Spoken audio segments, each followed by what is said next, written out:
Even though I really love supplements, there are really only 2 or 3 that I would say are mandatory if you want to be healthy. If you want to lower your chances of developing high blood pressure, atherosclerosis, heart attack, arrhythmias, malignant tumors, kidney stones, cholesterol problems, depression, attention problems, or other psychiatric disorders, fatigue, and poor athletic performance, you need enough magnesium. 80% of the American population does not get enough magnesium. Be in the 20% and your life will be better. You're listening to the Health Courage Collective podcast, episode 207, Magnesium, a supplement worth your time and money, originally published April 13th, 2022. Welcome to the Health Courage Collective podcast, the show for women who are too busy to slog through hours of generalized, inapplicable, and often contradictory health information, but too smart to ignore that a few minutes of focused attention now can prevent years of suffering in the future. I'm your host, Christina Hackett, a pharmacist who doesn't want you to live on prescriptions, a certified coach specifically trained to maximize your potential, and a compulsive learner obsessed with preventative, cutting-edge, holistic, and integrative medicine.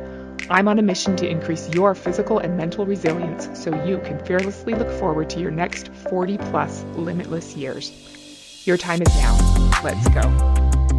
Hi, my friend, and welcome to the podcast. I hope you're doing great today. Thank you so much for being here and for caring about your wellness and your ability to show up in the world for the people who need you, including yourself. How is being abnormal going? I hope you're remembering the different ways that being like everyone else is not always a good thing and what you plan to do about it. Today, we're going to talk about magnesium. I debated with myself back and forth quite a bit about whether to do this episode or not because I feel like the topic has been beaten to death. And you can go online and find 1,000 different articles that are all exactly the same. And it becomes like the Charlie Brown teacher voice. But on the other hand, 80 to 90% of the US population is magnesium deficient. That's huge, and it might include you. I want you to have boundless energy for years to come, and you can't live your best life with chronically low magnesium levels. So here we are. Magnesium is a cofactor in 300 different chemical processes in the body, so not having enough magnesium causes suboptimal subcellular performance, which is super lame. It can cause anything from almost imperceptible energy lows to death. Yes, death. Some people can correct their potentially deadly heart arrhythmias or high blood pressure with just fixing their low magnesium levels. Low magnesium levels can also cause or contribute to calcification of the arteries. It's a big deal, and it's a big problem that's really cheap and easy to fix. So let's dive in, and I'll really try to avoid slipping into the trap that everyone else regurgitates. You can find that stuff everywhere, and I want to keep this short and genuinely useful to you. Our little friend magnesium is a group 2 alkaline earth element. It is the 8th most common element in the crust of the earth. The concentration of magnesium in the ocean is 55 millimoles per liter. In the Dead Sea, it's 198 millimoles per liter. I live by the Great Salt Lake, so I think the concentration there is probably higher than in the sea too. The concentration of magnesium in the human body is about 20 millimoles per kilogram of fat-free tissue. It's the 4th most abundant mineral in your body. 99% of magnesium is located in the bone, muscles, and non-muscular soft tissue, not in your blood serum. That's kind of a big deal. 1 to 5% of the magnesium in your body is ionized or free, and 95 to 99% is complexed to another element or molecule. It's positively charged, so it likes to bind to something negatively charged. Ionized calcium has the greatest biological activity. Magnesium is hydrophilic, or water-loving. It dissolves in water very easily and binds more tightly to water than calcium, potassium, or sodium. You have 15 essential minerals in your body. They are calcium, magnesium, potassium, sodium, iron, chloride, zinc, copper, iodine, manganese, molybdenum, phosphorus, selenium, sulfur, and silica.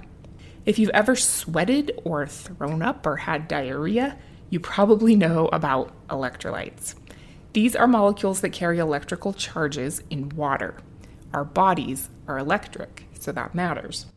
All electrolytes are minerals, but not all minerals are electrolytes.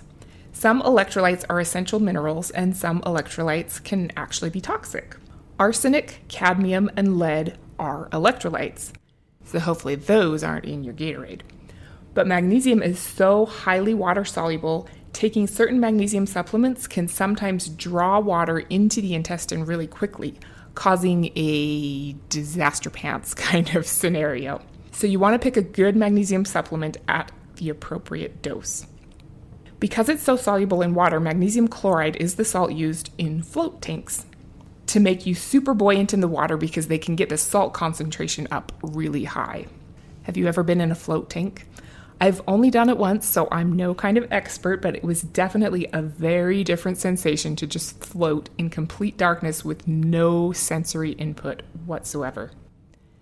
Side note, it's traditionally said that you absorb a dose of magnesium through your skin in a float tank or an Epsom salt bath. But new thinking is that maybe the dose of magnesium you get is actually from breathing in the water vapor in the air. I thought that was interesting. It's probably some of both. Okay, so other than being the fourth most common mineral in our body, why is everyone so crazy about magnesium? Well, it's involved in 300 metabolic reactions that are essential to our life, including energy production, blood pressure regulation, nerve signal transmission, and muscle contraction. Sometimes just a little cheap and easy to find magnesium can completely cure high blood pressure and heart arrhythmias. It can prevent heart attacks and calcification of the arteries, depending on the person, of course, and their entire broad metabolic picture. Magnesium is important for our metabolism, our immune function, and our bone strength. It can prevent or treat muscle spasms and help muscles to be more supple. It's also involved in protein formation, gene maintenance, and nervous system regulation. It helps with the release of neurotransmitters. It's a stabilizer for enzymes, including several enzymes that generate ATP, the energy molecule in mitochondria. Magnesium might be more important for bone health than calcium. It's essential for vitamin D absorption and is required for the production of the hormone calcitonin, which draws calcium into the bones. If you remember back to episode 21, the other thing besides magnesium that keeps calcium where it should be is vitamin K2, one of my favorites. Everything works together beautifully. Magnesium is also the ultimate relaxation mineral. It's essential for both contraction and relaxation of muscles, so your body cannot relax without enough magnesium on board. Neither can your mind. Magnesium hangs out in the synapse between two neurons along with calcium and the neurotransmitter glutamate. Calcium and glutamate are both excitatory. If there's enough magnesium around, it can sit on the NMDA receptor site without activating it, like a guard at the gate. But when there's not enough magnesium around, calcium and glutamate can keep activating that excitatory receptor, revving up our brain. Magnesium can also activate GABA receptors, which are calming receptors that are also activated by sleeping medications, anxiety medications, seizure medications, and anesthetics. Magnesium is needed for a calm demeanor and for restful sleep.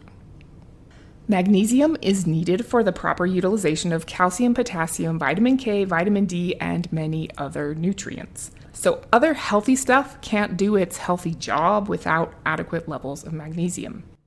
High estrogen levels are often correlated with low magnesium levels. If you remember back to our 2 episodes about hormones, high estrogen often causes heavier menstrual flow, PMS, period cramps, headaches, breast tenderness, anxiety, and trouble sleeping. Magnesium can help alleviate all of those. Plus, remember, you need to balance estrogen with proper levels of progesterone. Risk of high blood pressure is 70% lower among people with adequate to high normal magnesium levels. 70%. That's a really big number, like mind-blowingly big. Most people in our society think that increasing blood pressure just comes along with increasing age. But guess what? Increasing age is often correlated with decreasing magnesium levels, too. It's such a safe and easy fix that has only positive side effects. Well, except for explosive diarrhea, I suppose. We might count that one as a negative side effect. but it can be avoided. The rest of the side effects, like more tranquil energy during the day, more restful sleep at night, less hardening of the arteries, and stronger bones and teeth, are all good. If everyone who first got diagnosed with pre-hypertension or regular hypertension, which is high blood pressure, were properly tested for magnesium status and supplemented if needed, there would be a lot fewer people on blood pressure medication. Why take a medication to treat a condition that's not even a condition, just a symptom of a low mineral level? Plus, the first-line blood pressure medications are diuretics, which further decrease your magnesium and other electrolytes. It's insane. If your blood pressure is high, almost no doctor would ever talk about curing it. Just treating it or managing it, which usually requires adding more and more and more medications to the list over the years. I see tons of people on 4 or 5 or 6 blood pressure medications. Some of them probably really do need those, but some of them would probably be benefited by some magnesium. And all of those blood pressure medications aren't even treating the root cause. They're just masking it. Kind of like spray painting the tree leaves green, if you remember back to that episode. And they simultaneously make it harder for it to ever really be cured. High blood pressure is dangerous and should most definitely be dealt with. And I'm glad we live in a world where we have medication that can treat it. But like always, there's more to the story than just take a reading, if it's high, prescribe a drug. But that's literally the standard of care. It's a similar story with arrhythmias. People go on medications that zap their energy and or get their heart nodes literally burned, when it's possible that their arrhythmia could be cured just by fixing their mineral and nutrient levels. Conservative people say 2/3 of the population is magnesium deficient, and what would the opposite be? Liberal people, I guess. Liberal people, magnesium liberal magnesophiles. I kind of like that word. Maybe it could catch on. You get the point. Other people say that 90% of the population is magnesium deficient. I hope you can see that this can have far-reaching effects. We only talked about a handful of the 300 things magnesium is involved in. The next logical question is, but why? I think it's a question we should ask more of in general. Take a cue from the wise toddlers in your life. Why? Why? Why? But really, our bodies can only function optimally on high levels of magnesium. Then why is it so hard to get enough? Well, lots of reasons, all of them related to our modern environment. One reason is that the soil that our crops are grown in is magnesium depleted, and or the crops we eat are magnesium depleted because of the kinds of artificial fertilizers, pesticides, and herbicides that are used. This is part of a longer discussion, but when crops aren't fertilized by organic compost, the amount of magnesium in the fruit of the plant is lower. It might also have to do with the living microbiome of the soil. Another reason is that processed foods are very low in magnesium. The more processed foods you eat, the lower your magnesium level is likely to be. Something I mention in just about every episode, sugar washes magnesium out of your system. So does caffeine. Fluoride and chlorine also decrease your magnesium levels. Magnesium does play a role in chelating heavy metals, which is a good thing, in that it protects you from toxicity, but the more toxins in your environment, the more magnesium gets used up, cleaning those up too. Calcium decreases your magnesium levels, so getting a lot of calcium from supplements, lots of dairy products, or calcium-fortified foods like orange juice, can decrease your magnesium levels. Taking lots of calcium can actually decrease your bone health by decreasing your magnesium level. Just being stressed can actually reduce your magnesium levels, and exercising hard, and sweating, which is good for you, but decreases your magnesium level. Alcohol and drugs can decrease your magnesium levels, including prescription drugs, maybe especially prescription drugs. We won't spend too much time here, but proton pump inhibitors for heartburn, I have a lot to say about those, reduce your magnesium level, as do statins for cholesterol. I have even more to say about those. Okay, you already know diuretics for blood pressure can waste magnesium, so can vasodilators, fluoride, steroids, birth control pills, aminoglycoside antibiotics, digoxin, amphotericin, cyclosporin, and cisplatin. Those last few drugs are for some pretty serious conditions, so I'm hoping none of you have to take those. But if you do for some reason, you can still optimize under your own unique circumstances. Getting our nutrients from our food is always the goal. People used to get some of their magnesium from their drinking water, but with fluoride and chlorine in the water, plus water softeners and purifiers these days, most people don't get much or any magnesium from water. Magnesium is the central atom in the chlorophyll molecule. So making chlorophyll, the first step is to put magnesium right there in the middle, and then it build out around the edges of it. So you're going to get magnesium from plants that you eat. There's some magnesium in leafy greens, spinach, kale, sprouts. Nuts and seeds are also good sources of magnesium. Unprocessed cereal grains are also a good source, but they're not very common these days. Avocados, bananas, and legumes are a pretty good source too. Pink Himalayan sea salt has a little bit of magnesium, as does wild caught fish. And dark chocolate. A good, healthy variety of fresh, real, actual, non-engineered food is awesome. Not as awesome as it used to be because our soils are so depleted and kind of generally jacked up. But real food is always best. Even then, I think it's good to consider taking a magnesium supplement. There's a spectrum of propensity to take supplements. Some people are extremely reluctant, and others act like it's a competitive sport, right? I tip to the right side of that equation. Well, maybe it's the left. If that's the liberal side, the magnesiophiles side, whatever. I like supplements and I take, well, more than a few of them. But I get and totally respect people who are much less inclined to just pop a bunch of pills. If that's you, I kind of love that about you. But if I were to pick only 2 supplements that most people should take, magnesium would be one of them.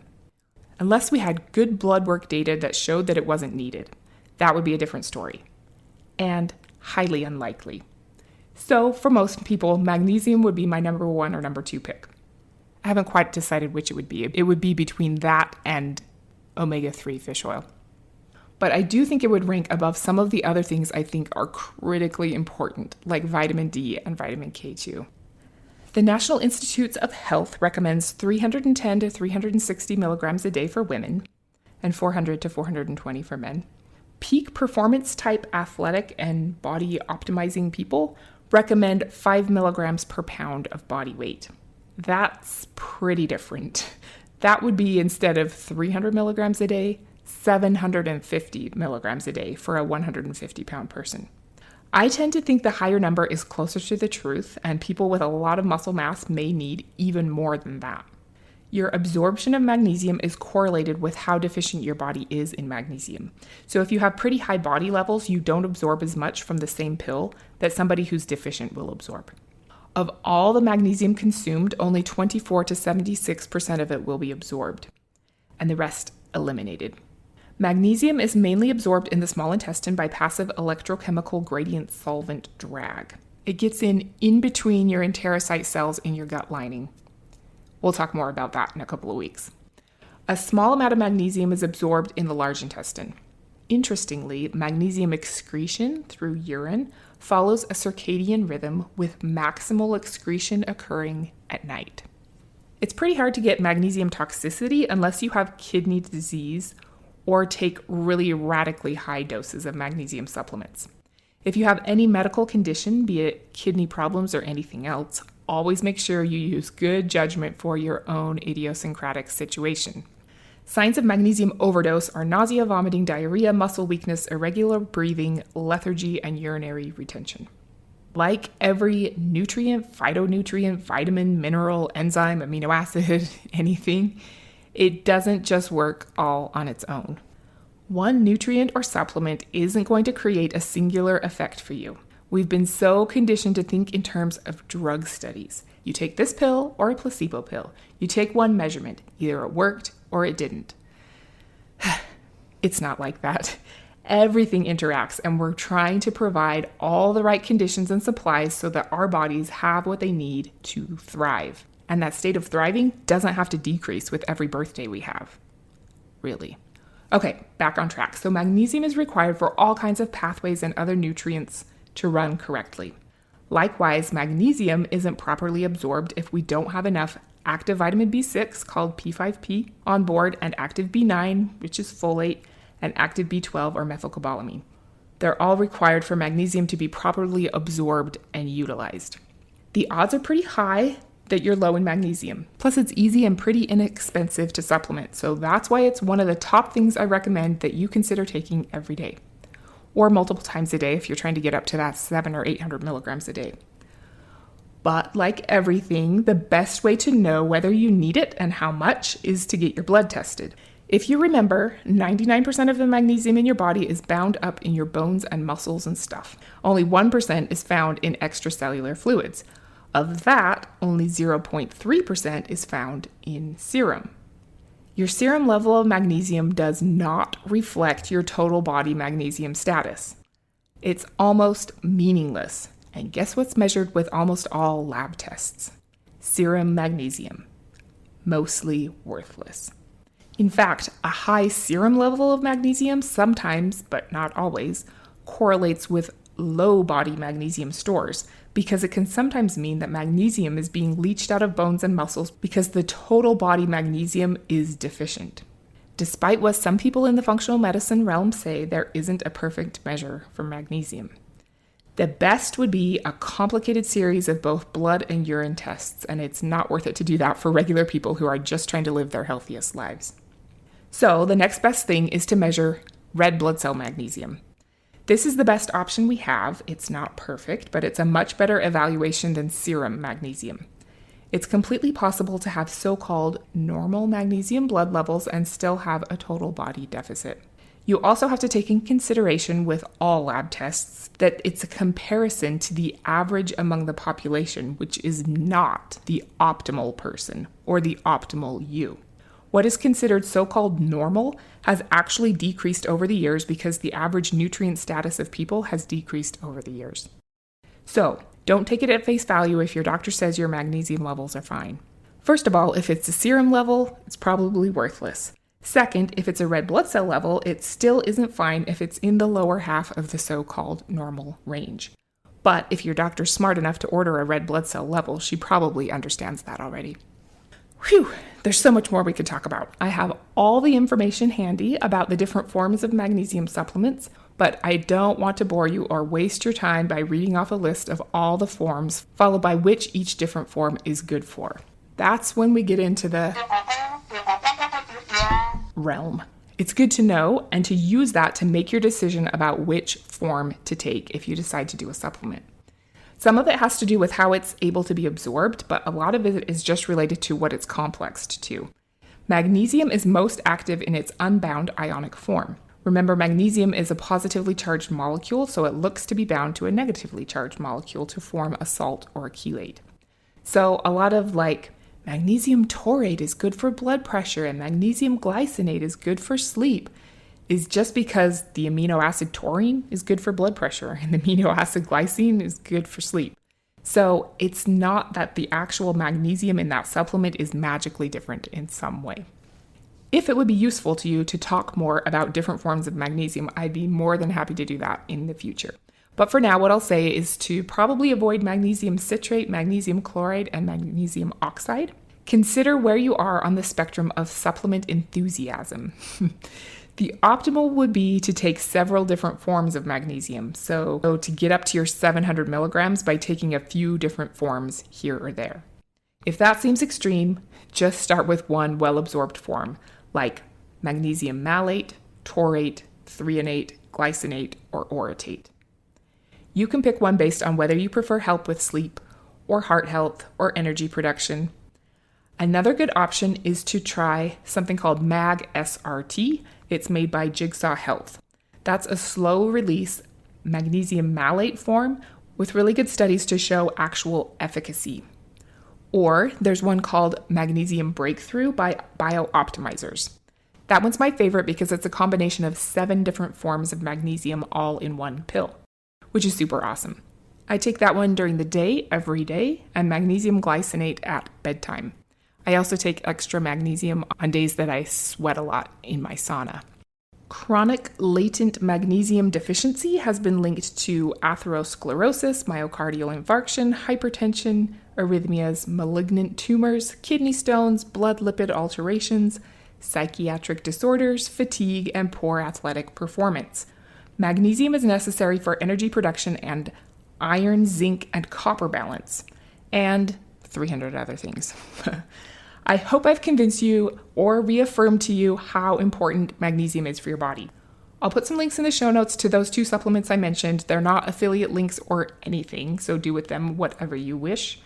If you're interested in learning more, I'll also put links to a book called The Magnesium Miracle and a concept called the Root Cause Protocol that shows magnesium is the root cause for a lot of medical conditions. It's super interesting.